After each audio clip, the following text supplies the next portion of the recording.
আমি বাজারে যাব হ্যাঁ দেশের বাজারে আইস নিয়ে এসো কেন? হুম কেন নিয়ে এসো আইস? ফেলে দাও, ফেলে দাও, আইস ফেলে দাও। না কেন না? ফেলে দাও, ঠান্ডা লাগবে তোমার। ফেলে দাও। হ্যাঁ, গুড গার্ল, থ্যাংক ইউ।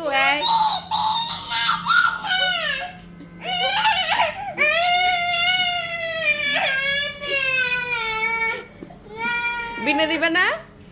কোথায় দিবে? ওটা দিয়ে সোজা টিস্যুতে দিবে? কি করবা? এনে মেটা ব্যথা? ব্যথা কি? আমি দেব কি দিবে? টিসু হ্যাঁ, আর পোলাবো পড়ে যাবো তো নামো। না আমি পোলাবো